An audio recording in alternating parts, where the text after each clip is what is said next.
And ரீசெண்டா இப்போ ஒரு 2-3 நாளைக்கு முன்னாடி ஒரு சோஷியல் மீடியா வீடியோல தான் நான் வந்து பார்த்திருந்தேன். நீங்க ஒரு புதுசா ஒரு கார் வாங்கியிருக்கீங்க அப்படின்னு சொல்லிட்டு கஸ்டமர்ஸ்க்காக வாங்கியிருந்தீங்க.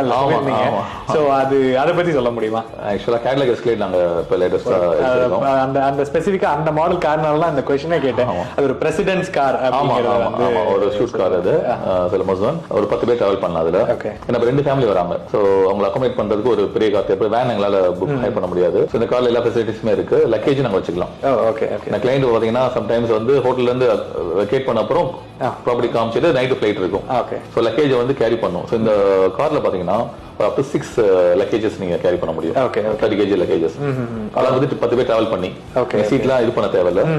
சோ இட்ஸ் லார்ஜஸ்ட் ஒரு கப்பல் மாதிரி தான் இருந்தது obviously.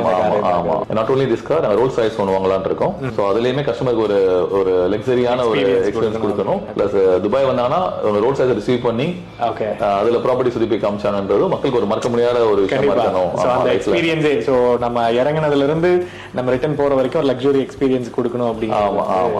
எனி தரப்பட்ட மக்கள் அது வந்து அவங்க ப்ராப்பர்ட்டி வாங்குறாங்களோ இல்ல வாங்கலையோ இல்ல பிசினஸ் ஸ்டார்ட் பண்ண வராங்களோ, சோ எங்களுக்கு வந்து அது கிடையாது. எங்களுக்கு தேடி வராங்கன்னா அவங்களுக்கு தேவையான எல்லா விஷயங்களும் நாங்க வசதிகள் பண்ணி கொடுத்துருவோம் நாங்க.